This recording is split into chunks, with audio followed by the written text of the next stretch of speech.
Mario Bunge. Las pseudociencias. Vaya timo. Traducción de Rafael González del Solar. Prólogos de Alfonso López Borgoñós, Cristina Corredor y Rafael González del Solar.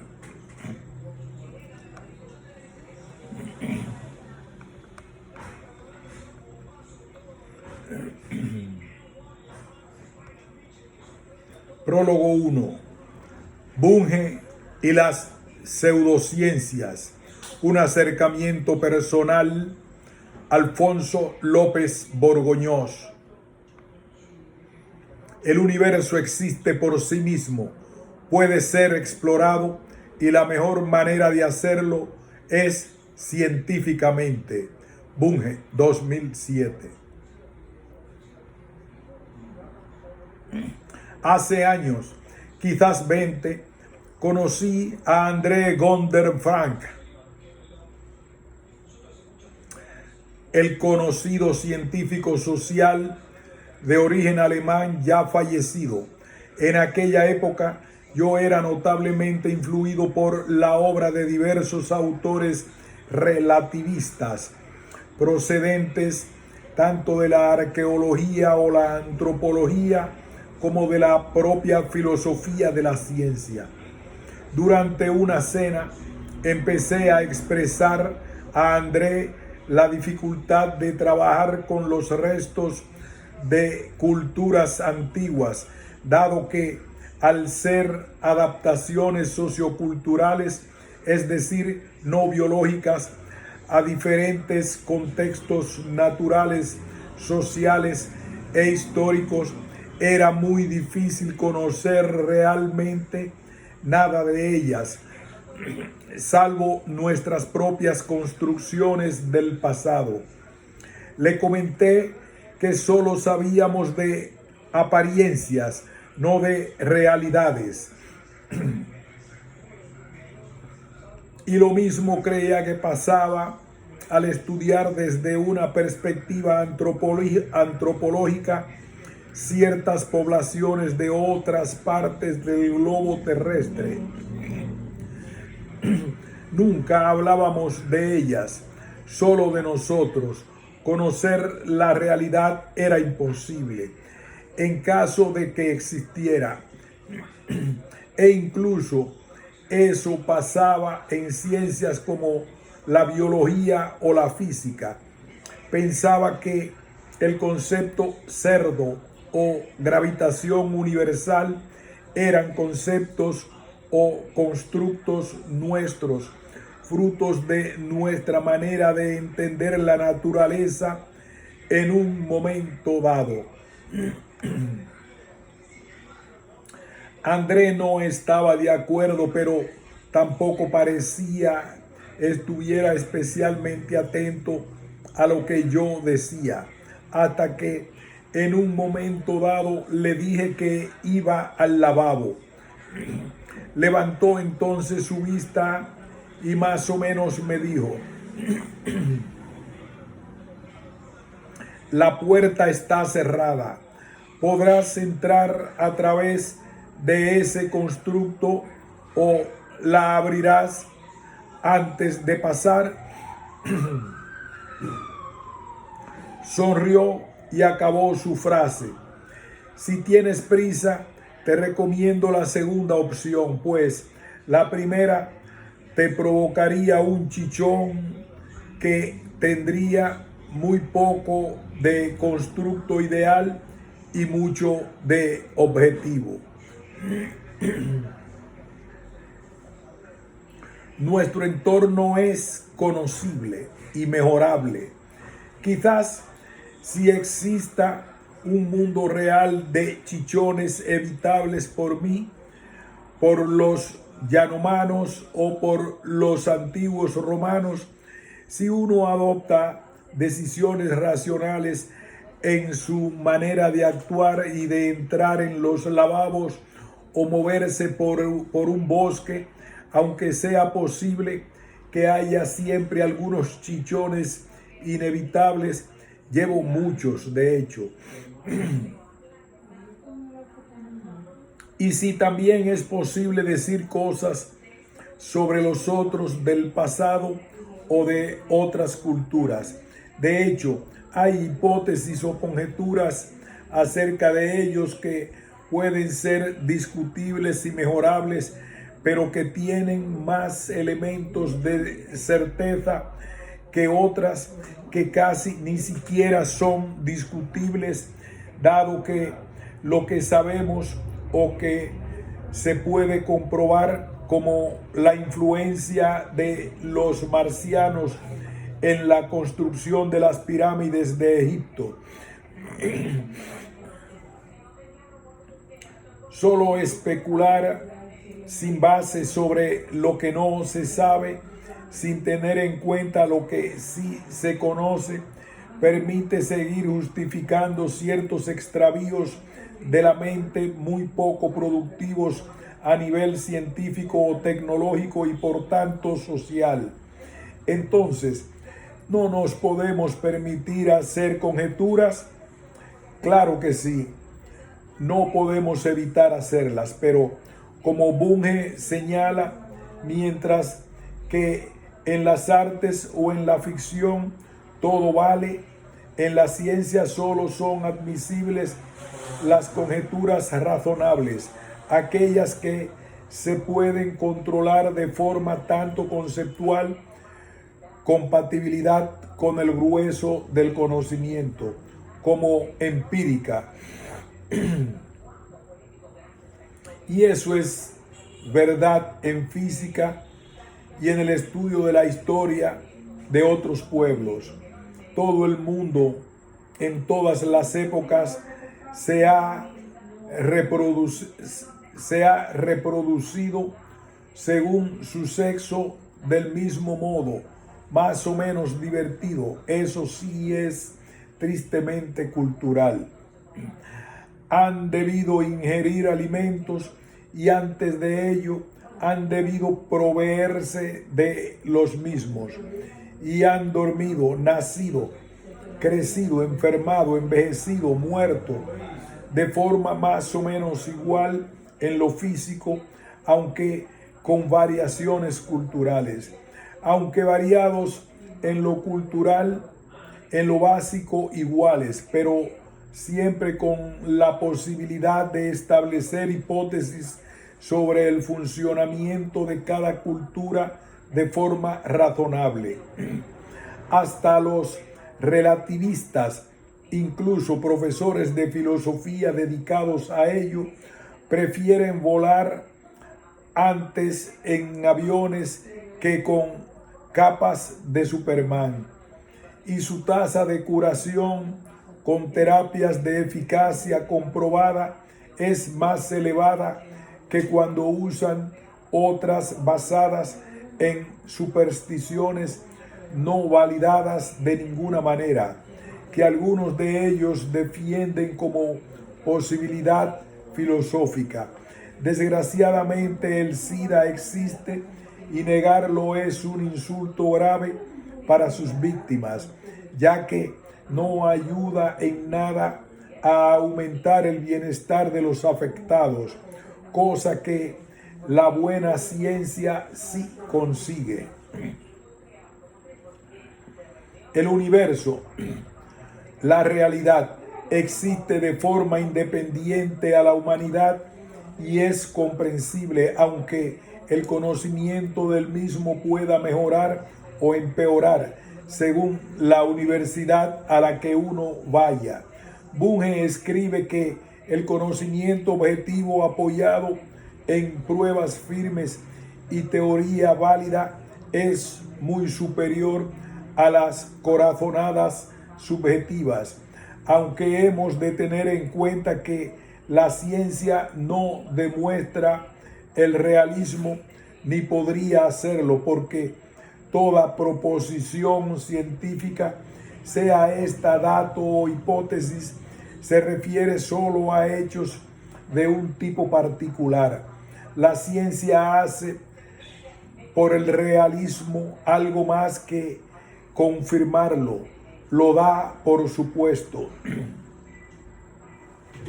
Pero vivir bajo ese supuesto no lo hacen solo los científicos o los tecnólogos, sino todo el mundo en su vida diaria, incluso los filósofos más relativistas. Y eso es lo deseable, no solo como amantes de la filosofía o de la ciencia, sino de la vida o la ética en general.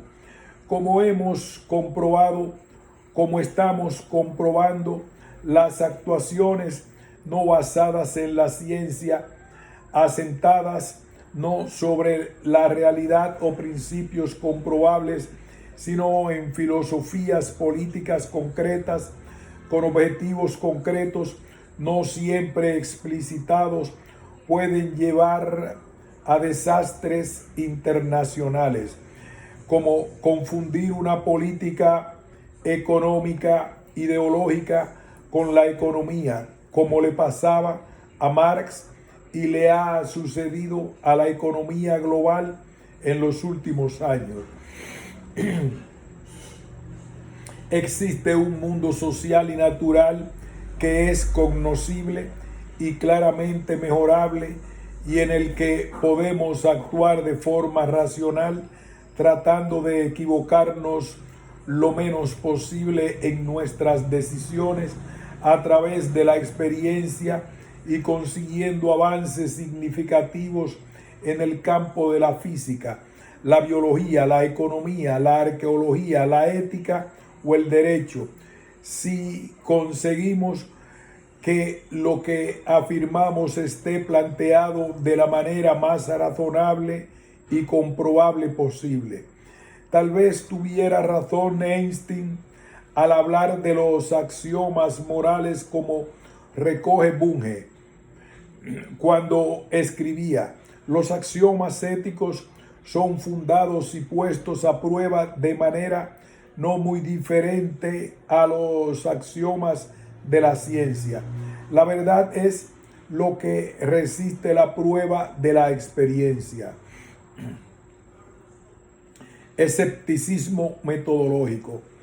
Como fruto de estos intereses, comencé a colaborar activamente en el debate contra las falsedades o errores con apariencia de verdad o imposturas intelectuales, según denominaron más tarde Alan Sokal y Jean Bricmont en su libro de ese mismo título, a ciertas posiciones defendidas desde el postmodernismo y el relativismo. A principio, mi intervención fue ligera, preocupado meramente por las llamadas pseudociencias más livianas y triviales, en la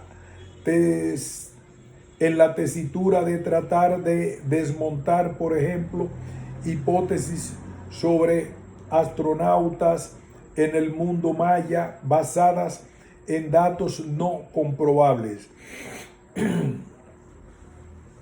Cuando me introduje más, empecé a preocuparme por otros campos al tratar de documentarme e informar sobre el peligro real que supone la profunda inexactitud de las teorías acerca de la validez y utilidad de muchas de las medicinas falsamente alternativas o del creacionismo en cualquiera de sus formas y mutaciones para adaptarse a cada medio, casi de forma darwinista, lo que no deja de ser paradójico.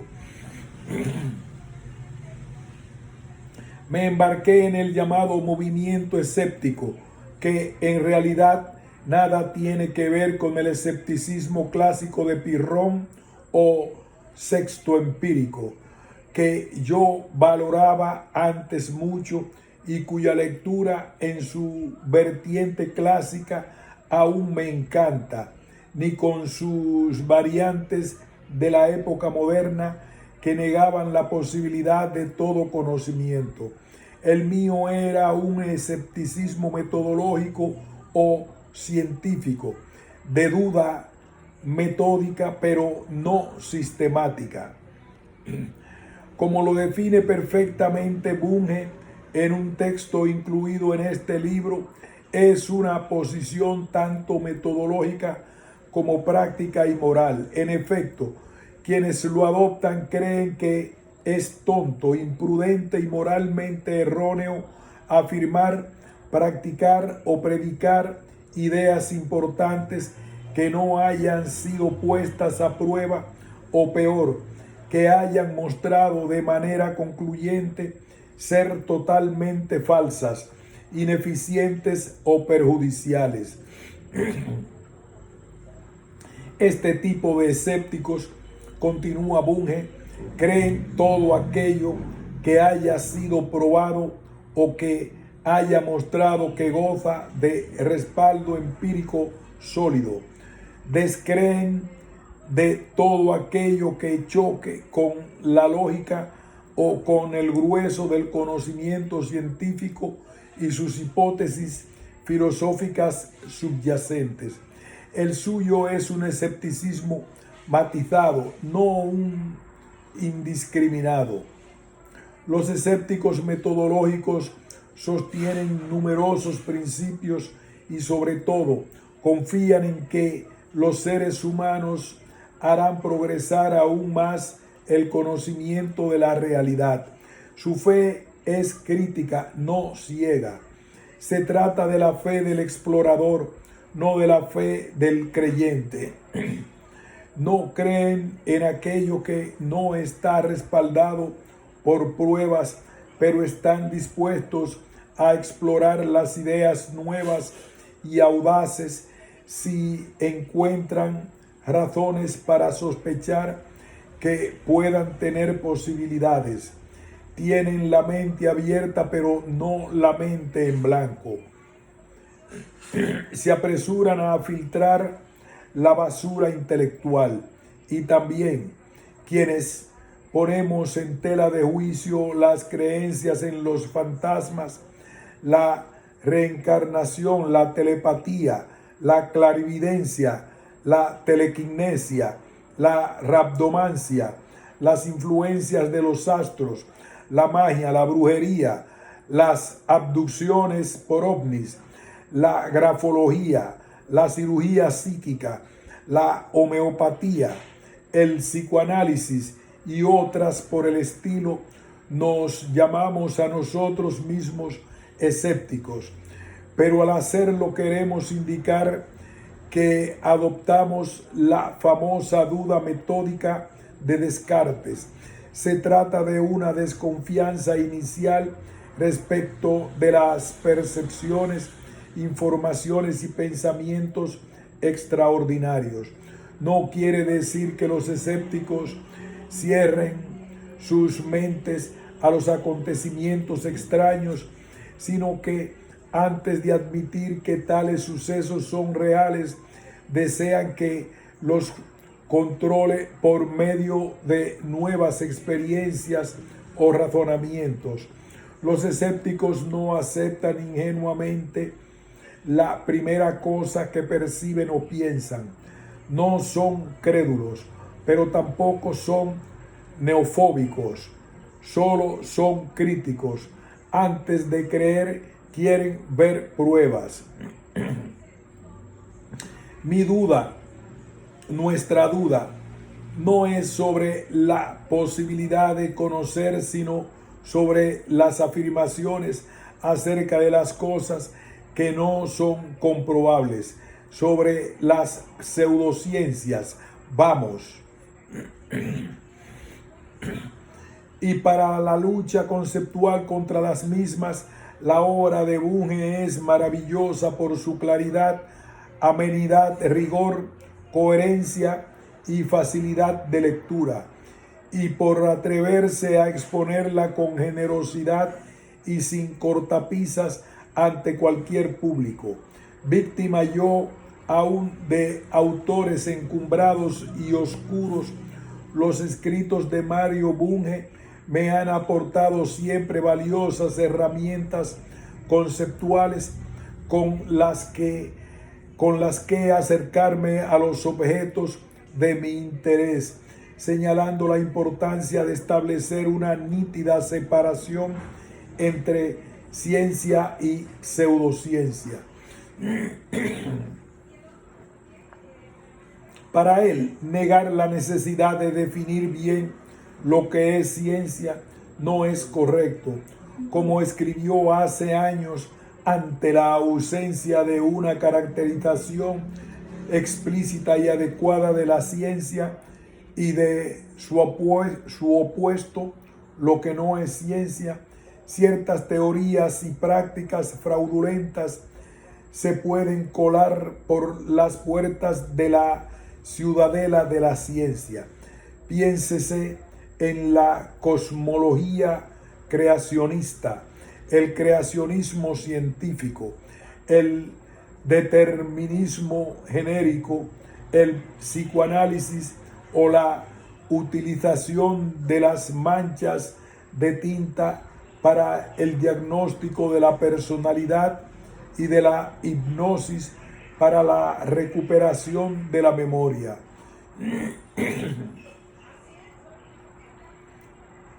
A muchos nos parece preocuparles A muchos no parece preocuparles grandemente el mundo de las pseudociencias. En las universidades y los medios académicos creen que es una forma de pensar inofensiva y propia del vulgo, de la plebe, pues están demasiado ocupados con sus propias investigaciones como para molestarse por tales sinsentidos. Esta actitud, sin embargo, es de lo más desafortunada. Como el mismo Bunge señala, este tipo de falso conocimiento es más dañino de lo que parece, pues al fin y al cabo el método científico constituye la mejor estrategia para conseguir las verdades más objetivas, precisas y profundas acerca de hechos de toda clase, naturales o sociales. No solo hablamos de las cosas, sino también de la gente y de sus relaciones. Pero no solo es ciencia de las cosas, no solo se trata de diferenciar de la forma más correcta posible los conceptos físicos o químicos.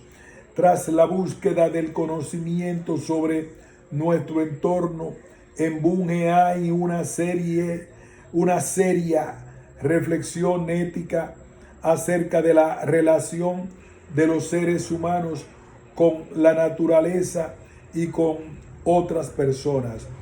Su realismo científico filosófico integral es la filosofía que casi todo el mundo practica cuando intenta resolver sus problemas de todos los días. Únicamente los filósofos pueden profesar el antirrealismo, y esto solo cuando escriben o enseñan. El falso conocimiento no sirve, no ayuda. La defensa no es porque sí, sino porque cree importante la posibilidad de construir una filosofía práctica científica. Esta sería un código moral y una filosofía política diseñadas para personas reales en sociedades reales, no para ángeles en utopías. Es decir, ese código estaría diseñado para individuos que se enfrentan a dilemas morales reales en sistemas sociales reales, personas con necesidades y aspiraciones, así como derechos y deberes. Es más, la filosofía política no es un lujo, sino una necesidad, ya que se la necesita para entender la actualidad política y sobre todo para pensar un futuro mejor. Pero para que se preste semejante servicio, la filosofía política deberá formar parte de un sistema coherente al que también pertenezcan una teoría realista del conocimiento, una ética humanista y una visión del mundo acorde con la ciencia y la técnica contemporáneas. Mario Bunge es un referente en filosofía de la ciencia a nivel mundial, al que no le gusta hablar solo de las universidades y ser leído solo por catedráticos en una torre de cristal, sino que le preocupan los riesgos de la mera palabrería. Y esa preocupación la tiene tanto en círculos académicos como en revistas de divulgación, en la prensa, en congresos, etc. André Gurdon Frank, mencionado al comienzo de este prólogo, nació en Alemania. Sus padres huyeron de la Alemania nazi ya en 1934, cuando él tenía solo 5 años, como le sucedió a Sophie Scholl, a muchos otros alemanes. André me señaló que no hacía falta ser judío ni víctima directa de los peores crímenes del régimen hitleriano para darse cuenta de que realmente, de forma objetiva, aquello no podía ser bueno, que no era relativo. No todo es igual y hay que defender el mejor conocimiento crítico posible. Y eso es un poco lo que creo que defiende Bunge, y así lo muestra de forma insistente en sus obras. Sobre este libro. Este libro surge del interés del editor Serafín Senosiain y del mío propio en reunir en castellano los artículos más significativos publicados por Mario Bunge, dedicados en general a clarificar el principio de la demarcación entre ciencia y pseudociencia, así como otros trabajos suyos que creemos relacionados. En la selección de textos originalmente publicados en inglés, en su mayoría, nos ayudó el propio Mario Bunge, quien sugirió algunos textos que él consideró que merecían estar incluidos. La facilidad de trabajar y colaborar con el autor en todo momento, desde hace ya tiempo, con respuestas rápidas, claras y acertadas, ha sido un motivo de satisfacción. De todos los artículos seleccionados, en un primer momento descartamos finalmente, por recomendación del traductor Rafael González del Solar, el texto The Scientist Skepticism, titulado en español El escepticismo del científico, el cual es solo un extracto del texto Creencias y dudas de un escéptico, que sí se incluye en el presente libro.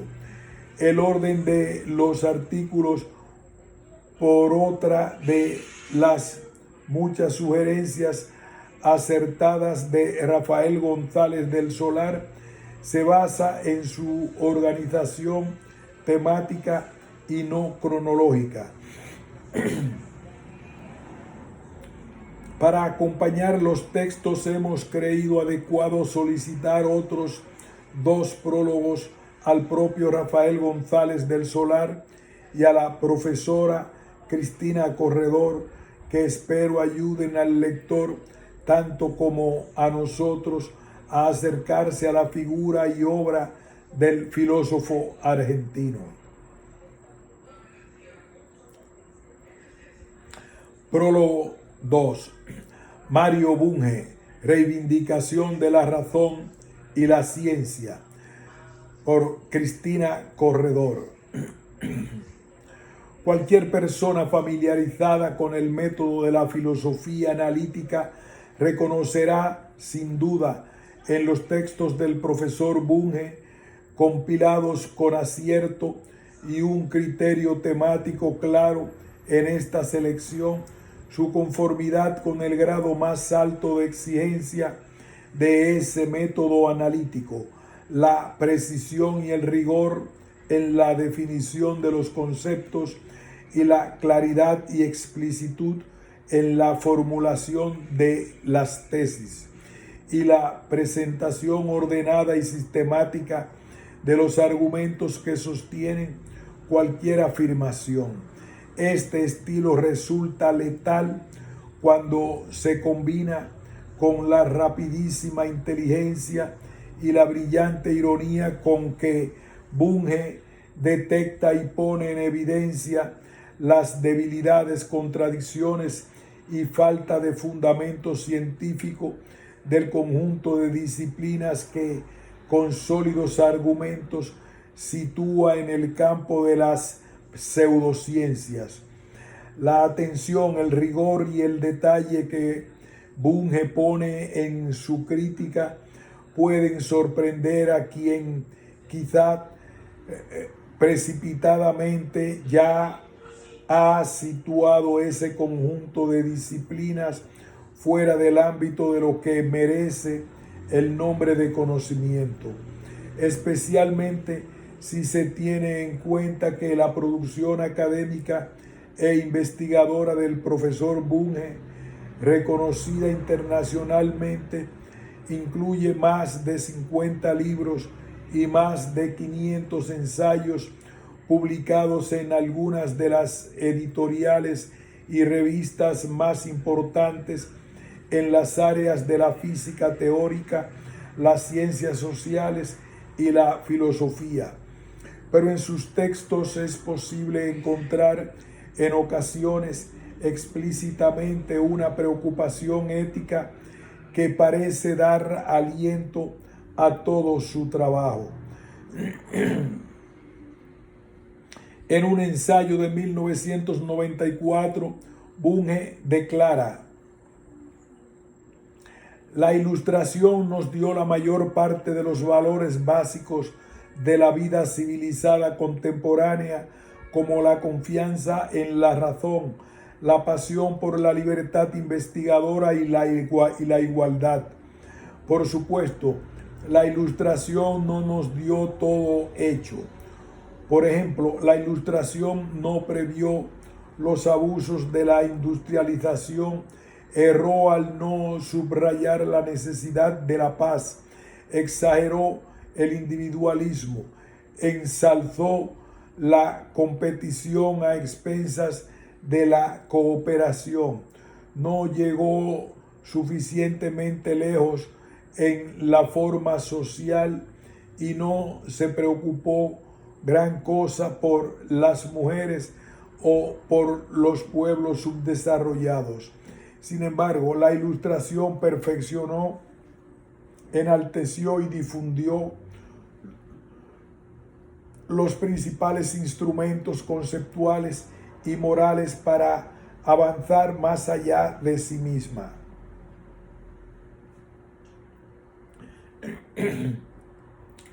Este compromiso con los valores ilustrados de la razón, el conocimiento fundado, preeminentemente el conocimiento científico de base empírica, junto con el uso de la lógica como principal herramienta analítica y la defensa de la igualdad, la democracia y la justicia social, parecen proporcionar una unidad de propósito al conjunto de su esfuerzo intelectual.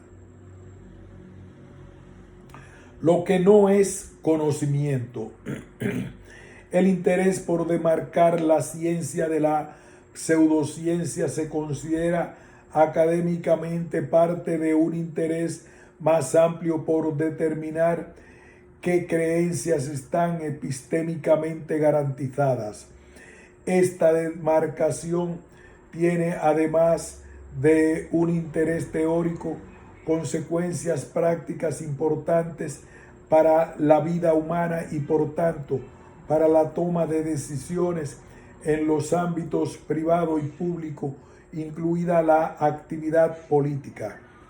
El profesor Bunge, consciente de este doble interés y de la imperiosa necesidad de contar con criterios claros y aplicables, procede con metódico rigor analítico, toma como punto de partida una determinación normativa de la ciencia que caracteriza a partir de la noción de familia de campos de investigación científica fáctica como una tupla, una serie ordenada de 10 elementos componentes.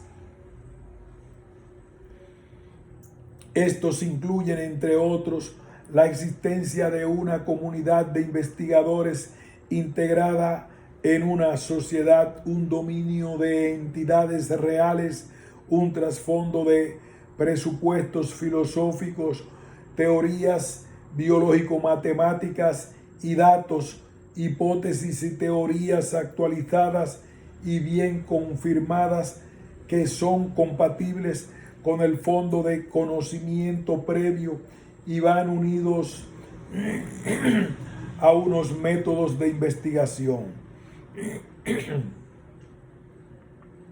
Asimismo, estos elementos comprenden una problemática, unos objetivos, entre ellos el descubrimiento y utilización de leyes, y una metódica que sólo debe incorporar procedimientos escrutables y justificables. Esta tupla de 10 elementos proporciona las 10 condiciones del conocimiento científico y, por contraposición, permite identificar a aquellas disciplinas que, al no satisfacerlas, no merecen el estatuto de científicas. De entre todas ellas, todo campo de conocimiento que no sea científico, pero se anuncia como tal, es pseudocientífico o falsa ciencia. Bunge, 1991. Lo que hace especialmente perniciosa la pseudociencia frente a otras variedades posibles de aproximación insuficiente a la ciencia, como es el caso de las protociencias o las ciencias aún emergentes o en desarrollo. Es el componente de fraude o engaño que lleva consigo.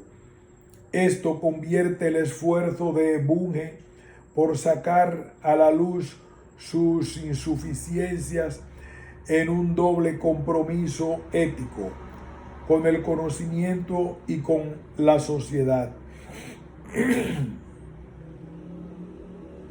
En su examen del amplísimo espectro de pseudociencias, siempre riguroso y argumentado, hay algo que sorprende de nuevo.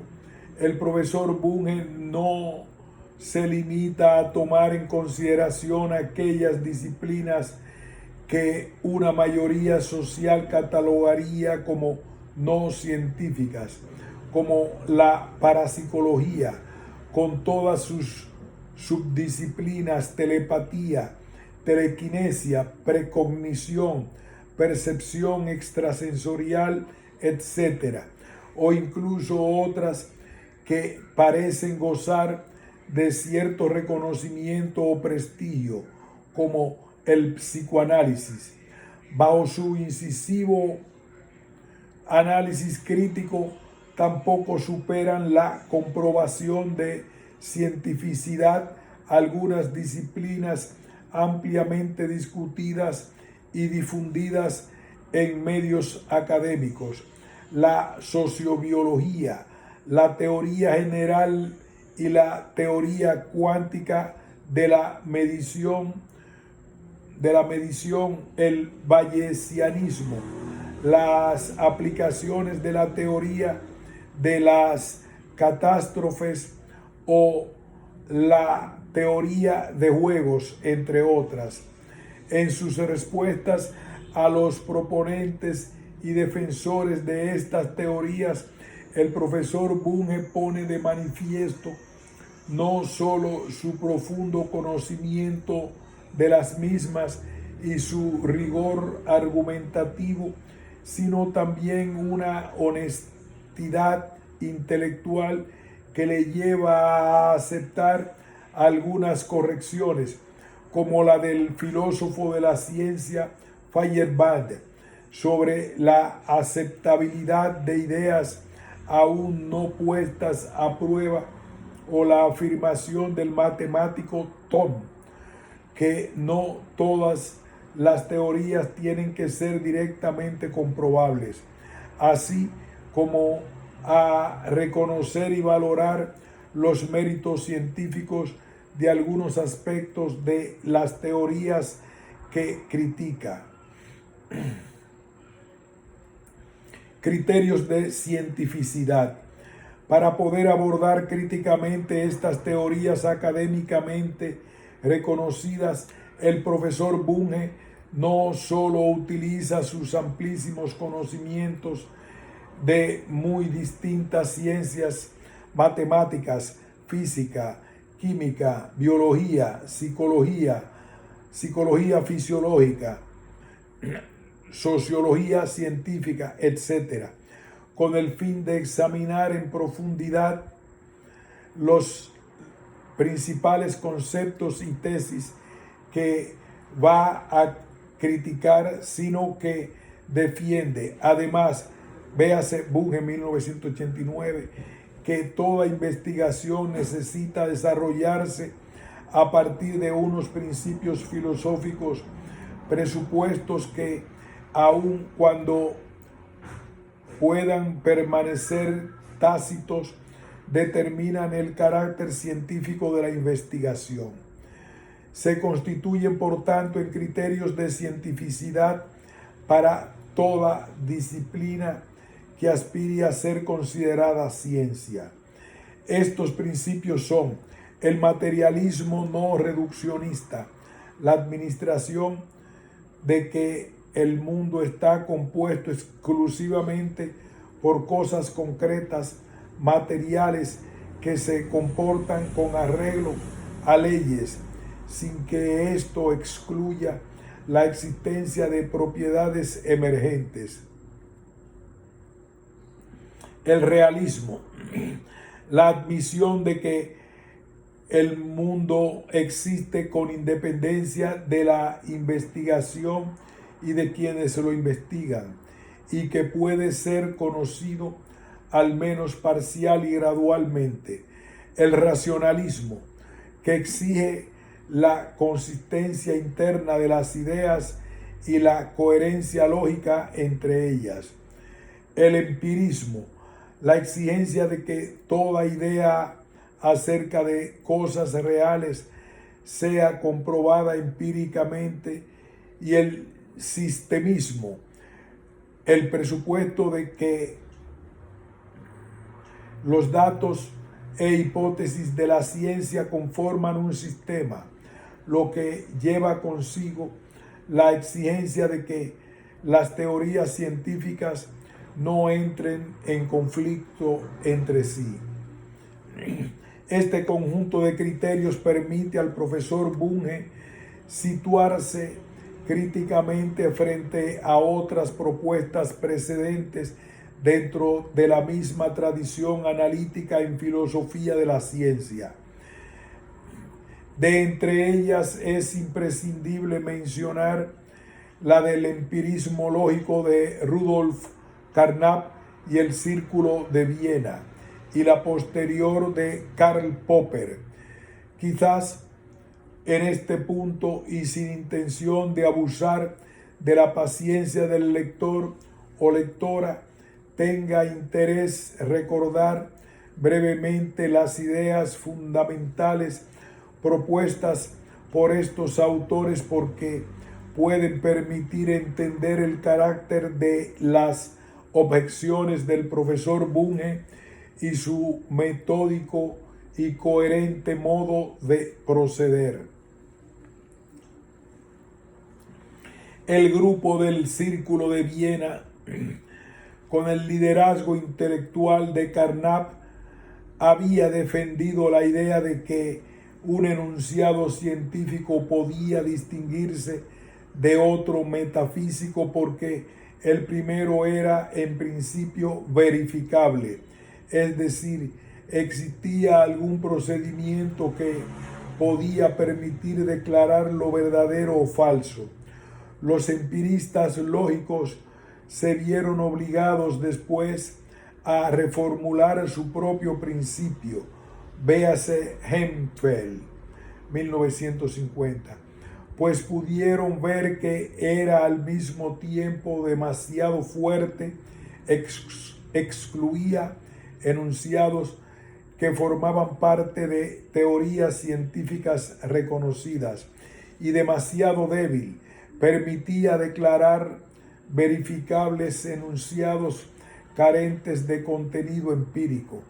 Adoptaron entonces un principio de comprobabilidad, testabilidad, que hacía de la aplicación del criterio una cuestión de grado, pero mantuvieron un estricto compromiso empirista, conforme al cual todo el conocimiento tenía que poder reconducirse a los fenómenos dados con la experiencia.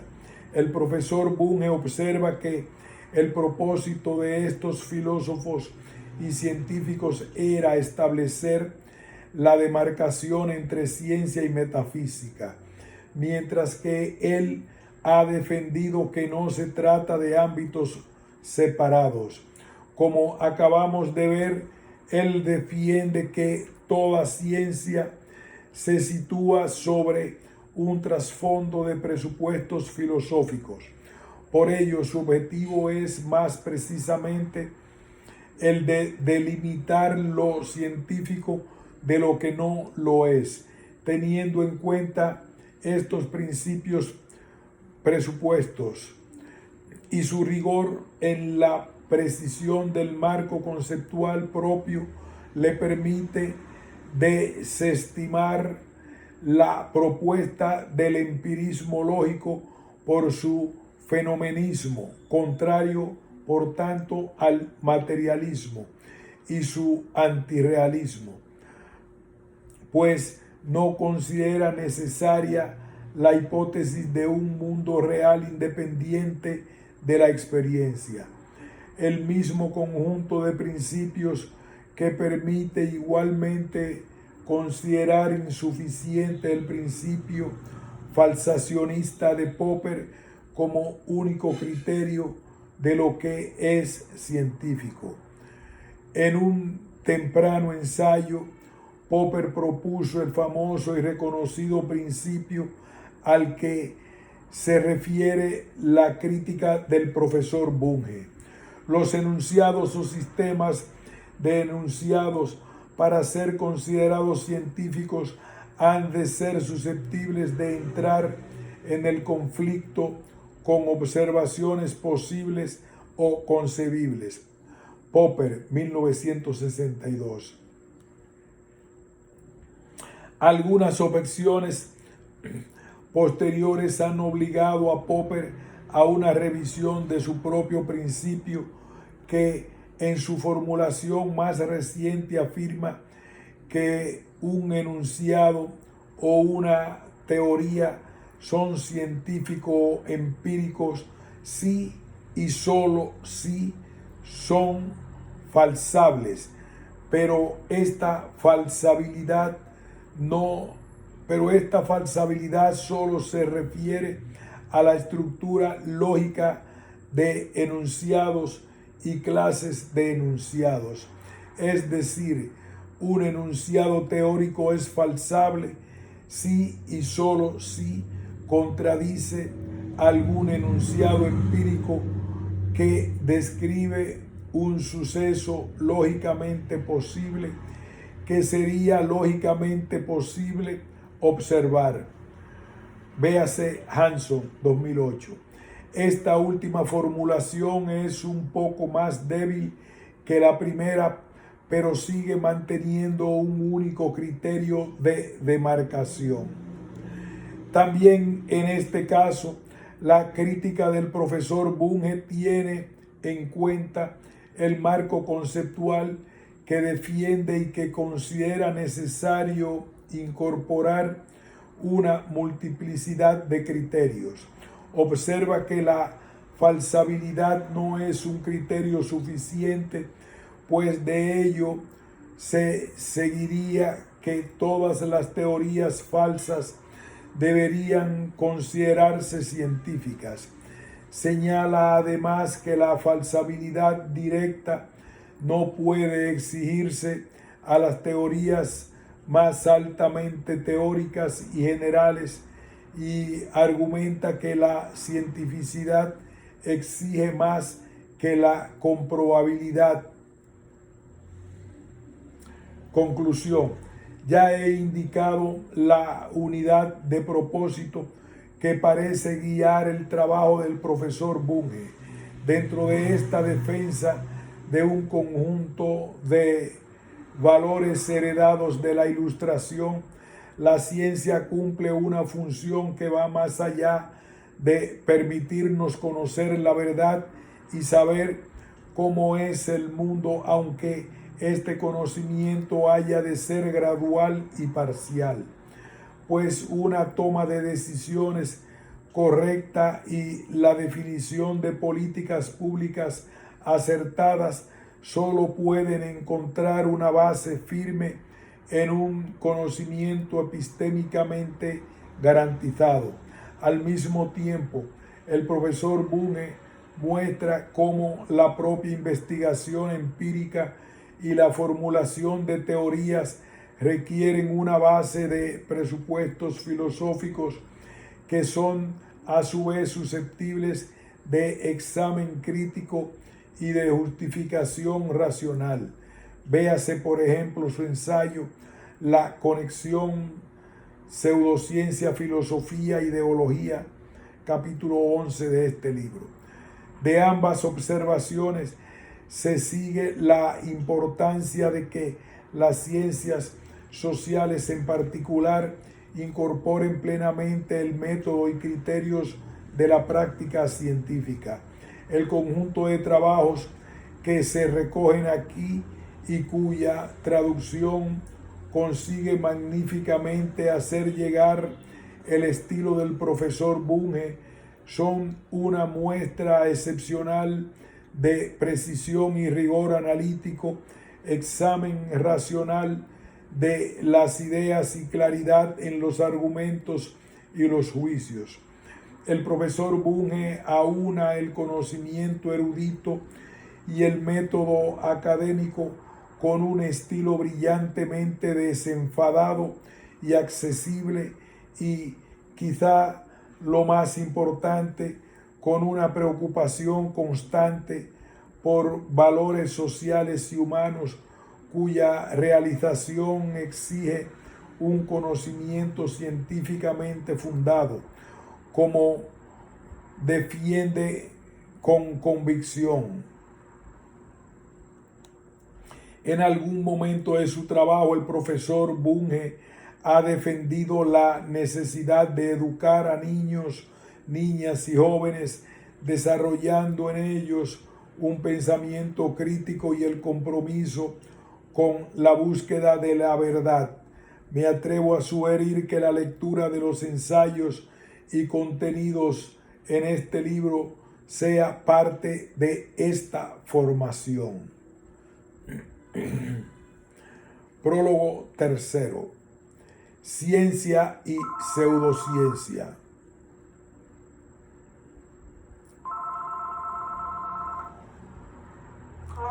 Positivo y negativo de la racionalidad científica.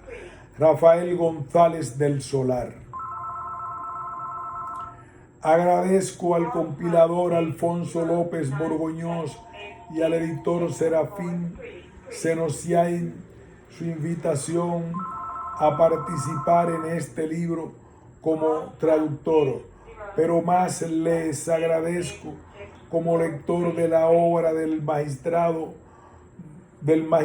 Mario Bunge, que hayan tenido y llevado adelante la idea de reunir un volumen en gran parte de los artículos en los que Bunge, tal vez el filósofo hispanoamericano más destacado de su generación, ha abordado los problemas filosóficos suscitados por las pseudociencias. Las pseudociencias, vaya timo, es un libro necesario y oportuno. Lo primero porque reúne trabajos importantes, dispersos y poco accesibles al lector de habla castellana. Lo segundo porque, pese a los espectaculares avances de la ciencia y la tecnología, las creencias que se nutren del pensamiento acrítico se multiplican a ritmo inusitado, y más aún quienes las difunden con frecuencia, personas o instituciones de las que esperaríamos que fuesen sus principales diques. Mientras escribo estas líneas me entero, por ejemplo, de que el príncipe de Gales ha condenado la ciencia por considerarla causante, entre otras desgracias, de los graves problemas ambientales que nos aquejan, y que la Facultad de Medicina de la Universidad Nacional de Córdoba, Argentina, ha decidido solo después una encendida controversia mediática en la que intervino el propio Bunge, retirar de su oferta educativa varios cursos nada económicos de la medicina homeopática, ayurvédica y tradicional china. Vaya timo. ¿Por qué le interesan tanto los presupuestos filosóficos de la pseudociencia a Mario Bunge? Se deberá, como ha sugerido algún psicoanalista, a un trauma infantil transformado en obsesión. Nada de eso, por supuesto. Como él mismo ha declarado, a Bunge le irrita la pseudociencia tanto como ama la ciencia. Y ama la ciencia porque, pese a todas sus imperfecciones, la considera la mejor herramienta disponible para conocer el mundo. El conocimiento fiable de la realidad es el único fundamento moralmente aceptable de la acción planificada. Y si deseamos construir una sociedad mejor, debemos apoyarnos en un revoltijo de mitos, opiniones o dogmas sin justificación racional, o hemos de intentar fundar nuestros esfuerzos en un conocimiento que, pese a no ser perfecto, posee justificación racional y sobre todo puede mejorarse de manera controlada, puesto que, entre otros defectos, las pseudociencias constituyen una amenaza para la producción y difusión de este segundo tipo de conocimiento. No sorprende que merezcan el interés y los acerados dardos de Mario Bunge. En otras palabras, el interés de Bunge por las pseudociencias no es meramente conceptual, que lo es y mucho, sino también práctico y especialmente ético. Las pseudociencias, vaya timo. El libro que el lector tiene en sus manos se compone de 11 ensayos, 10 de los cuales fueron publicados entre 1974 y 2009, y uno de ellos, La conexión pseudociencia, filosofía, ideología, ve aquí la luz por primera vez. La obra consta de 3 partes bien diferenciadas desde el punto de vista temático. La primera defiende la necesidad de contar con un análisis filosófico que provea, entre otras cosas, una noción explícita y clara de pseudociencia. El artículo inicial, La filosofía tras la pseudociencia, incluye una introducción general al problema en la que se destaca la omnipresencia de los presupuestos filosóficos con frecuencia tácitos que subyacen a cada idea y acción humana, así como la necesidad de su análisis. Le sigue el concepto de pseudociencia, donde Bunge explica en qué ámbitos y por qué motivos es necesario un concepto de pseudociencia explícito y de cierto refinamiento. Los planteamientos de los 2 primeros ensayos se amplían y profundizan en el tercero, que es la pseudociencia, en el cual hace hincapié en las razones por las que se debe tener en cuenta diversos aspectos, no solo uno, en la caracterización tanto de la ciencia como de la pseudociencia. Cierra la primera parte una reseña bibliográfica cuyo interés principal es el análisis de un artículo del filósofo C.D. Broad en favor de la parapsicología y filosofía. En este examen, Bunge señala una vez más la relevancia de ir más allá de los datos empíricos y prestar atención a la cosmovisión subyacente en un campo cognitivo con el tratamiento del problema de las pseudociencias. La segunda parte del libro se ocupa centralmente de 2 herramientas fundamentales de la racionalidad científica, la conjetura y la actitud escéptica, y advierte contra su uso inmoderado. Así pues, el quinto artículo, conjeturas razonables y descabelladas, a la vez que sostiene la necesidad de conjeturar para investigar científicamente, enfatiza las diferencias gnoseológicas, prácticas y morales entre las conjeturas que disponen de fundamento razonables y las que no lo tienen, descabelladas. Por supuesto, las hipótesis científicas pertenecen al primer grupo. En el escepticismo absoluto equivale al dogmatismo.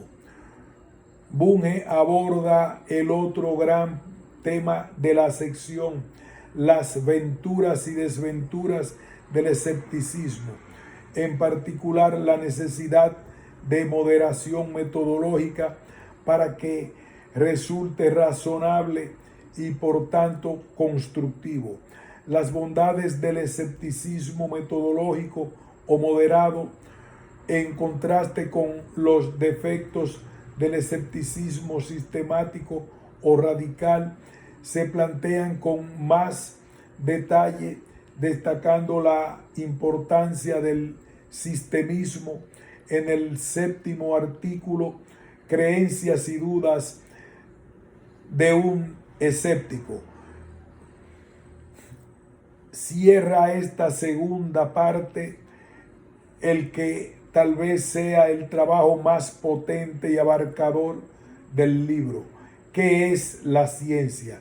En él Bunge expone con bastante detalle una parte sustancial de su filosofía de la ciencia y la pseudociencia a través de un rico conjunto de réplicas y críticas y comentarios provenientes de intelectuales de la talla de Raymond Boudon, René Thom y Paul Feyerabend.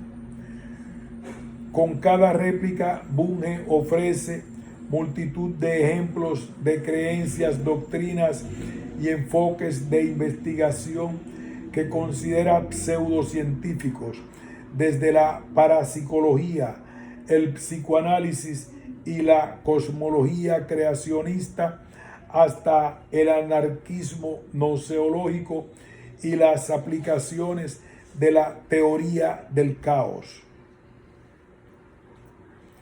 La tercera y última parte tiene como eje temático la aplicación de la epistemología bungeniana en la política y la politología. Se inicia con "Por fin llegaron los extraterrestres", un breve pero contundente rapapolvo a los escépticos que solo se ocupan de las pseudociencias tradicionales, pero que desatienden aquellas que medran en los recintos académicos, tales como la microeconomía neoclásica. Le sigue escepticismo político, ensayo en el cual Bunge preconiza la necesidad del escepticismo moderado para la vida democrática.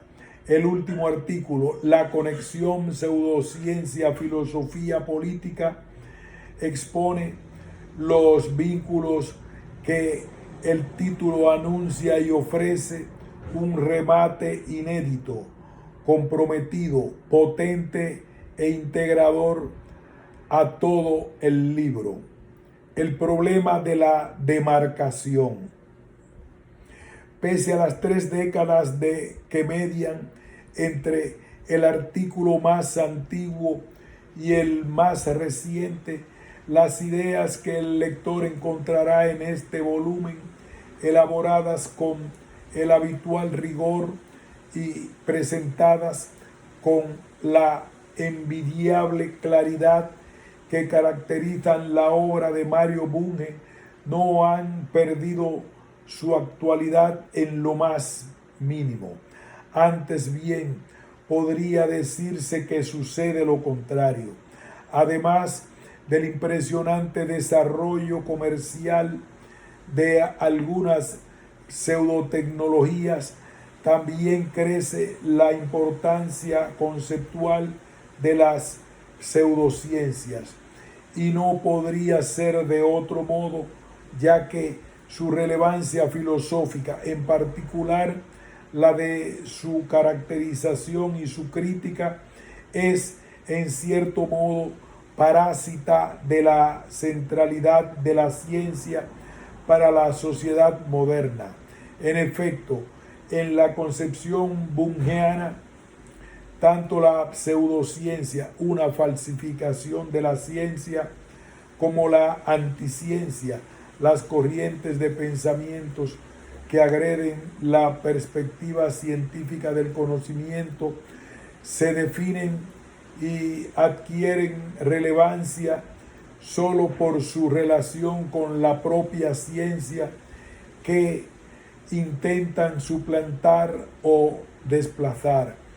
Ciencia que no solo sirve de base a gran parte del desarrollo tecnológico de hoy en día, sino también y especialmente a nuestra actual concepción del mundo de nosotros mismos como especie y como individuos, de nuestras relaciones con nuestro entorno. Por consiguiente, discurrir sobre la pseudociencia supone un discurso sobre la ciencia. De ahí que los trabajos que constituyen este libro versen sobre diferentes aspectos de la racionalidad científica. En algunos casos el planteamiento es directo, en otros se presenta como desde el negativo de una fotografía a través del análisis de la impostura, los defectos metodológicos y debemos resaltarlo, morales y en definitiva de la falta de racionalidad ontológica, no noseológica, metodológica, instrumental y ética de las pseudociencias y las anticiencias. Como el propio Bunge se encarga de señalar con frecuencia, la mayoría de los filósofos, en particular los filósofos de la ciencia, han dedicado relativamente poca atención al problema de la distinción entre la ciencia y lo que no lo es. Con todo, hay que admitir que en las últimas 2 décadas se ha renovado el interés tanto de filósofos como de científicos por la diferenciación entre la ciencia y la religión, especialmente en torno al debate sobre las pretensiones científicas del creacionismo. También es verdad que el empirismo lógico y el falsacionismo, 2 de las corrientes epistemológicas más influyentes del siglo XX, surgieron y se desarrollaron en torno al llamado problema de la demarcación, es decir, la búsqueda de cómo y dónde trazar una línea que separe la ciencia de aquello que no lo es. Pero neopositivistas y falsacionistas buscaban distinguir y separar especialmente la ciencia de la metafísica. Es sabido que la solución propuesta por los primeros, defendida por el célebre Círculo de Viena, fue hacer pasar la línea fronteriza por la verificación empírica de las afirmaciones sobre el mundo. La propuesta de falsacionismo, según Karl Popper, fue la opuesta. El criterio de cientificidad sería la falsabilidad, posibilidad de refutación empírica de los enunciados.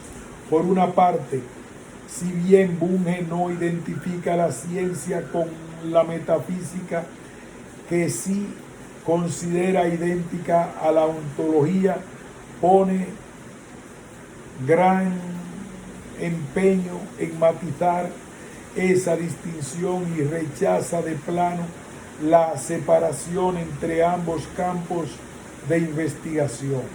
Las teorías científicas extremadamente generales no son más que teorías ontológicas, metafísicas, extremadamente particulares. En resumen, la frontera entre la ciencia y la metafísica, según esta concepción, la tan anhelada por el positivismo lógico y el falsacionismo, no es más que un espejismo en el desierto del empirismo radical. No puede soslayar que la metafísica a la que Bunge refiere y que ha construido activamente no es cualquier metafísica, sino la metafísica científica. Y lo es en 2 sentidos. Primero, porque es exacta, es decir, se sirve de las mismas herramientas formales que la ciencia, la modelización y el análisis lógico matemáticos. Segundo, porque muestra lo que podríamos llamar una preocupación por el control empírico. Desde luego, este control empírico no se realiza casi nunca a través de la observación y el experimento, instrumentos propios de la ciencia, pero sí mediante la continuidad o al menos la compatibilidad de las ideas metafísicas con los mejores resultados teórico-empíricos de la ciencia del momento.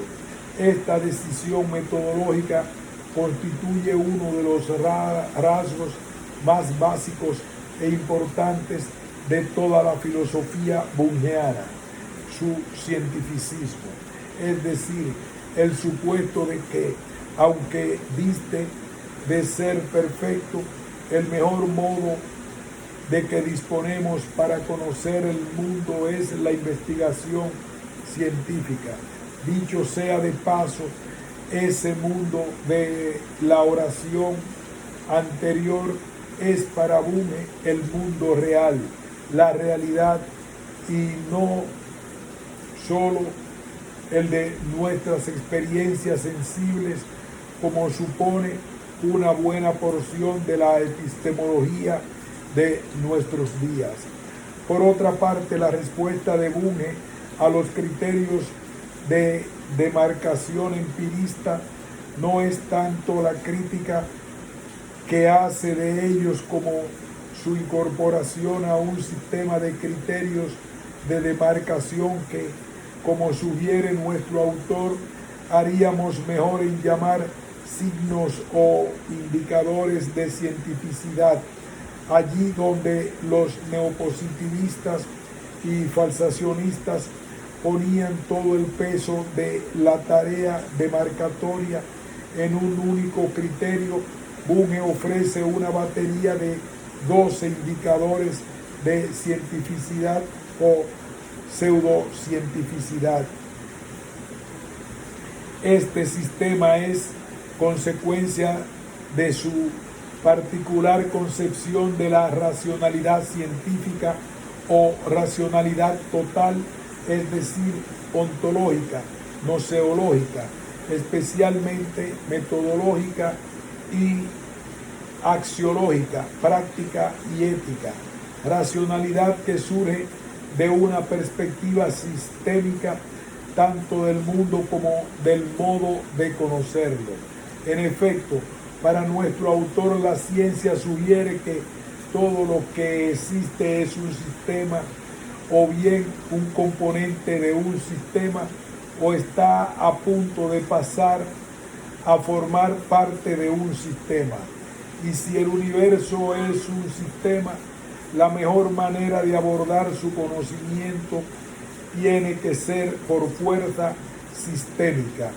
De ahí que Bunge insista una y otra vez en que los objetos complejos como la ciencia y por contraste la pseudociencia no pueden ser descritos mediante un único rasgo, sino que debemos prestar atención a sus diferentes aspectos. Los que propone para caracterizar un campo cognitivo son los siguientes: actitudes de la comunidad de conocedores involucrados y actitudes hacia ellos de la sociedad en la que actúan. S. Características del conocimiento que ese campo sostiene o produce. K. De los objetos o los que se refiere, así como de los problemas que plantean. P. Y de los procedimientos generales que utilizan para intentar darles respuesta. M. Características de la filosofía en la que se funda su conocimiento y su proceder. Objetivos que persiguen con ellos. Y relación con las ciencias que también se ocupan de algunos de esos problemas. O no ofrecen como herramientas formales para ello. Además de lo cual Bunge incluye la siguiente pregunta: ¿cómo cambia el conocimiento del campo lenta o rápidamente en virtud de la investigación o de la fuerza, la autoridad, la mera controversia, etcétera? Lo anterior se ve con claridad no solo en la crítica de las pseudociencias más obvias, tales como la parapsicología y la astrología, sino también en el ataque a aquellos programas de investigación que se tienen mayoritariamente por científicos, entre ellos la microeconomía ortodoxa y la psicología evolucionista. En efecto, entre los blancos de las críticas de Bunge podemos distinguir dos grandes grupos: el de las pseudociencias tradicionales y el de las disciplinas académicas que considera pseudocientíficas o con importantes elementos de pseudociencia.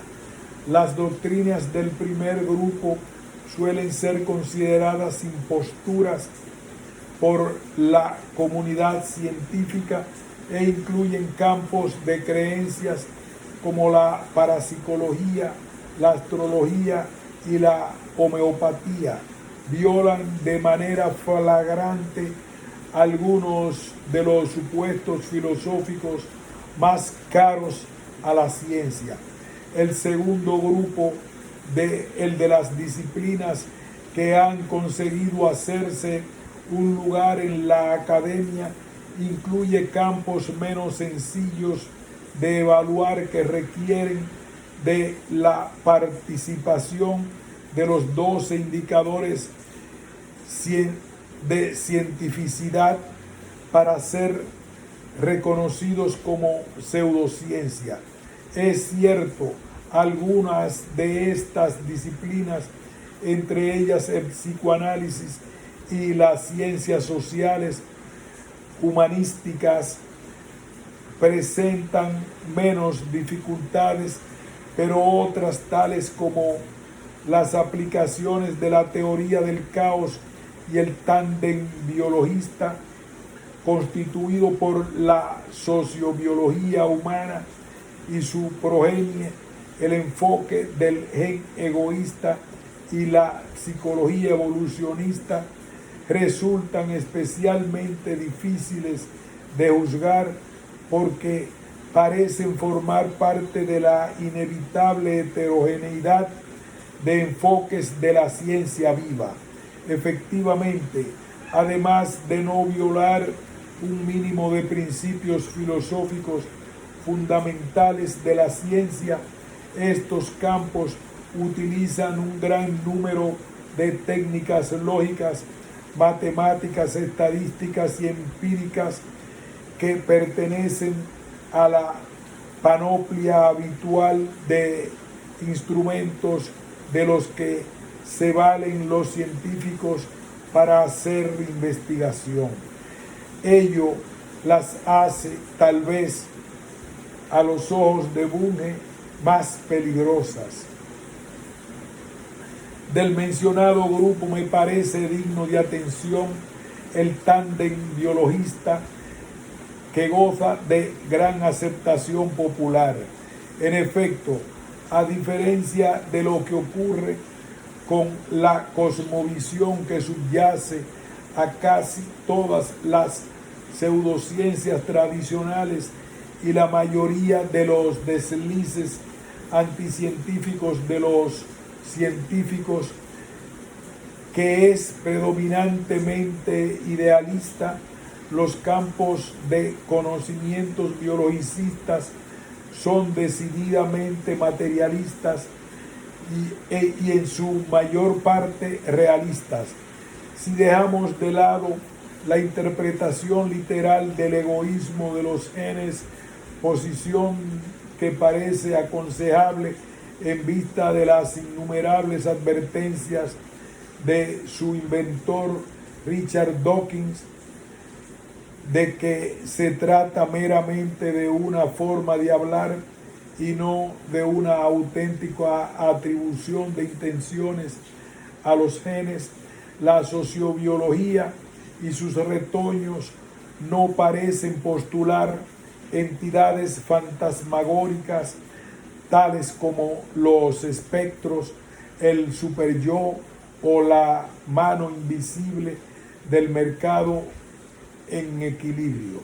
En mi opinión, uno de estos retoños de la sociobiología humana, la psicología evolucionista, reviste particular interés.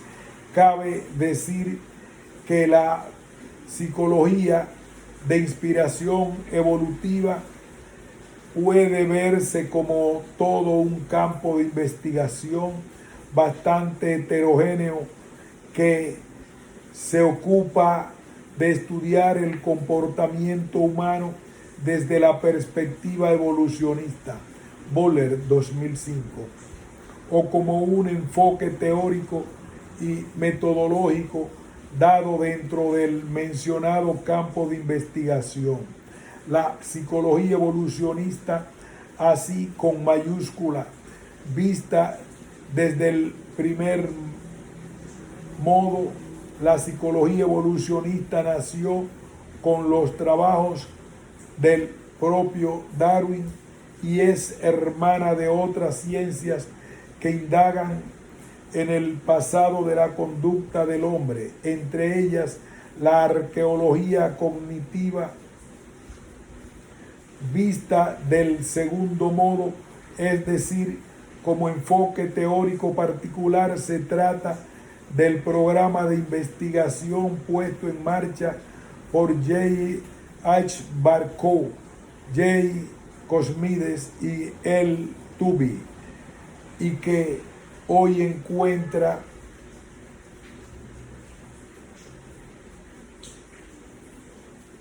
se encuentra con numerosos seguidores. Véase por ejemplo Barkow y Bush. No es este el lugar para realizar un análisis detallado de la cientificidad o falta de ella de esta disciplina, pero la oportunidad se presenta para hacer hincapié en la complejidad de la propuesta de Bunge. Como campo de investigación, la psicología evolucionista no viola ningún principio ontológico clave de la cosmovisión científica bungeana. En particular, es materialista y realista. Además, es compatible con el grueso del conocimiento científico pertinente y no está orientada principalmente a la práctica o mezclada, o al menos de momento, con algún lucrativo negocio, a diferencia de, por ejemplo, el psicoanálisis, la astrología, la homeopatía y, qué duda cabe, la microeconomía ortodoxa. El asunto cambia cuando restringimos nuestra atención a la psicología evolucionista. Por cierto, esta es también materialista y realista, y además de compatible con las leyes de la física y la química. Sin embargo, no es sistemista, sino reduccionista. Y aquí está el problema. En efecto, ese reduccionismo, también llamado determinismo biológico, consiste en la tentativa de dar una explicación exclusivamente biológica y además evolutiva al comportamiento humano, lo cual desde luego implica ignorar todos los aspectos adquiridos, en particular culturales, que afectan la conducta del hombre. En consecuencia, la psicología evolucionista pasa por alto algunos resultados bastante sólidos de la propia biología evolutiva, las neurociencias cognitivas y la psicología. Una manifestación de ello es su compromiso adaptacionista. Se trata de un supuesto metodológico, más precisamente de la hipótesis de que todos o casi todos los rasgos de un organismo son adaptativos, que ha prestado un importante servicio a la biología evolutiva. Sin embargo, como advirtieron Gould y Leontin, recurriendo a la comparación con los tímpanos de los arcos de la Catedral de San Marcos, este supuesto no hace justicia a la complejidad de los procesos evolutivos reales. Hay rasgos que no son adaptativos, sino consecuencias del defecto neutral de otros rasgos sometidos a presión selectiva que sí lo son. Peor aún, radicalizado y aplicado especialmente a los seres humanos, el adaptacionismo tiene el poder de bloquear e incluso extraviar la investigación del comportamiento hasta el extremo de inspirar hipótesis tan poco razonables como que ciertas enfermedades mentales o la violación se han mantenido en el repertorio comportamental humano porque resultaban adaptativas. Además del mencionado adaptacionismo, reprocha a la psicología evolucionista otras suposiciones, a saber, su reproductivismo, innatismo, computacionismo, desconexión entre emoción y cognición y la teoría computacional del intercambio social, gran parte o totalidad de las cuales surgen de su enfoque radicalmente reduccionista. En este caso, como en otros, no es suficiente recurrir a la confirmabilidad o a la falsabilidad para reconocer un enfoque de la investigación pseudocientífico. Se requiere el enfoque sistémico que conduce a evaluar las relaciones existentes entre los contenidos de la disciplina bajo estudio y las ciencias vecinas.